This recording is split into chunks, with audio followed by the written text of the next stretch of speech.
All right, Okay. I'm going to introduce the author, Brittany L. McCann, and she has written or is in the process of writing a book called Radiate. Brittany, will you tell us a little bit about Radiate? Hi, Donna. Yeah, my book Radiate is a superhero origin. It is actually supposed to be kind of a new adult sort of an audience as opposed to Okay. the younger adult, even though there is somewhat of a coming of age of my main character, Mhm, Amalthea. mhm. And it's taking place on one of Jupiter's main satellites, Io.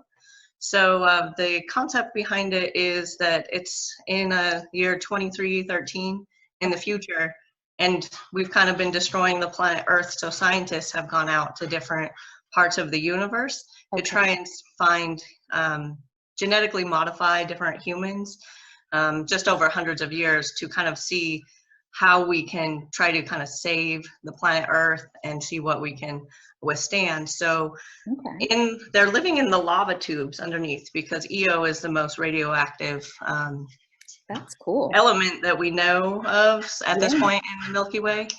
And so they are testing by putting, hold on one second. Radiate is there's kind of an evil scientist, which is my antagonist, and she's pretty Cool. despicable.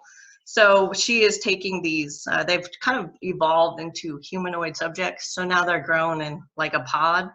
And Wow. when they're born, Interesting. they're kind of start out life at the age of about 19 years old. And Okay. so my character now is 25, and she's one of the oldest surviving subjects because they Okay. go and subject them to the radiation on the surface. And then they kind of take notes and test how to come up with a way for them to withstand the radiation. And Wow, that's that's really kind of creative. crazy. So, how did you come up with this idea? Have you always been? This is when I first joined SNHU for my MFA. I figured I would write kind of either a spy novel Okay. or a fantasy novel. Hmm. And I started out with an idea of taking place on Earth. And then when I was creating my antagonist for that idea, it was what evolved into who Amalthea is now. And she was Okay. more real to me than the protagonist as I started to develop her. I really liked her. And so she kind of evolved into being my protagonist now. And then my ideas changed drastically since I've been here. So it's kind of been a lot of huge edits and me just learning more about the science fiction genre, which isn't normally a genre I would see myself in, but I do like to read it. So I'm That's kind of great. on that sci-fi fantasy cusp as most superhero Hmm. type stories are. So it kind of went from taking place on Earth to now I've had to do a lot of research in how could life really happen. It sounds like it because that's really creative and thinking about the lava tubes and all of that. So Thank you. that's it. Really sounds really interesting. Thank you. Yeah, Um, I had recently read when this idea was coming. Oh man, Radiation Girls, about that nonfiction story of the girls that painted yes. using the radioactive paint and then coming up with the different ways that the radiation affected them. And then before that, I had read, oh man, The Island of Sea Women, which Okay, I takes haven't place heard on of it. Jeju, Korea. And Okay.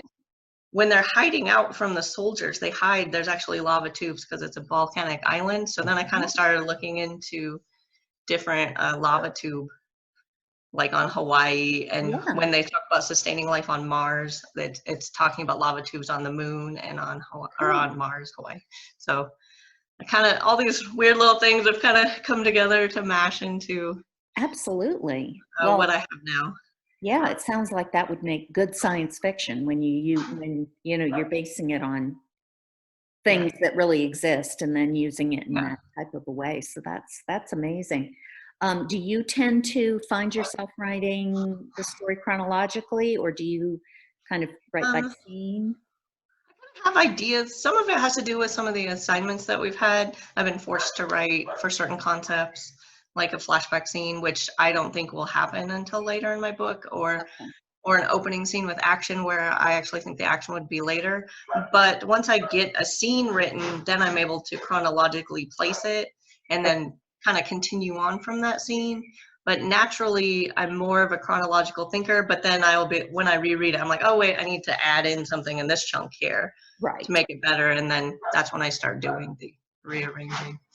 How do you fit writing into a very, very busy life? What do you Oh my normally do to be able God. to fit it in?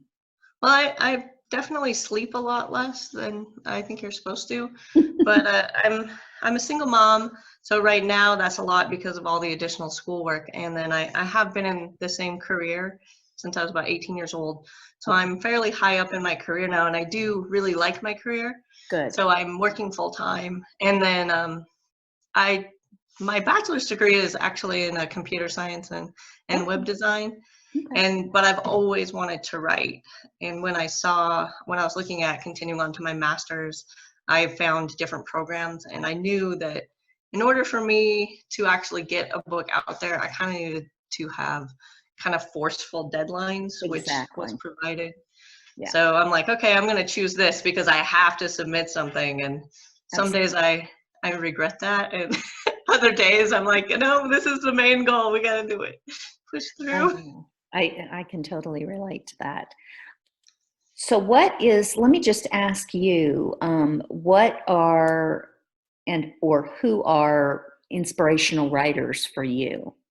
For me, I love probably fantasy and horror the most. So, of Okay. course, Stephen King. My dad and I have always read every Stephen King novel since, I don't know, about middle school to high school. Yeah. So, if it bleeds, I've got it. I'm waiting on it to come in because I need Yeah, I want to read that too. the hardback. And in the last 2 years, I've been rereading every Stephen King novel over the audio. Uh-huh. So, it's been really awesome to experience it in a different medium. That's But I cool. also I have a favorite author's bookshelf in my room. So I've got Jacqueline Carey is kind of a historical fiction fantasy author, Hmm. and a little bit of romance in there. And she wrote like the Cushiel trilogy, which Okay. was pretty amazing. And an Australian author, Sarah Douglas, wrote a series of epic fantasy novels. She is no longer with us. She did die some years back, but her Oh, novels are pretty. The world building is just amazing. And the Sword cool. of Truth series by Terry Goodkind. I Okay. actually don't really have a great science fiction example because I don't really know how I ended up writing science fiction, but I have recently gotten really into Becky Chambers.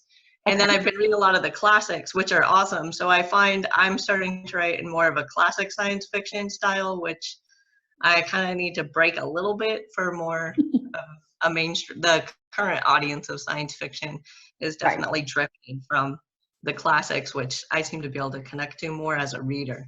Okay. Okay. Who would you now? Are you thinking about that this would be a series? Oh yeah, definitely. So this will Okay. be a book one of, in Jupiter and the Moons, it's called the Jovian system. Okay. So what my book series will be called is the Jovian Chronicles. Oh, And cool. what I I like anticipate that. is on each of the moons are definitely made up of, there's Ganymede and Io, and I'm blanking right now for some reason, but there's the four main moons. So each of them has a different makeup, and one of them is more of ice. It's covered by Oh, ice. So cool. I will have an ice humanoid. Where right now I have my main character Amalthea. Hmm. She's more of like, as she starts to come into her power, she's more of kind of a volcanic and the igneous Right. Yeah. humanoid. So I'm trying to take kind of the composition of each of the moons and put it into them, and like Europa and the Oh, different. that's so cool. That's, So I'm well, I'm hoping definitely it's going to kind of be reading that. elemental, yeah, superhero. That's where my fantasy is coming through a little stronger than I think a lot of my instructors are wanting. But hopefully my readers will be okay with it. Well, I mean, that's what's so great about, the more you learn about the genres is Yeah, definitely. the mixing of different things and, um, so very good. Well, thank you very much, Thank you. Brittany, and we will be looking forward to Radiate and the whole Jovian Chronicles when Thank they you. come out. Thank you.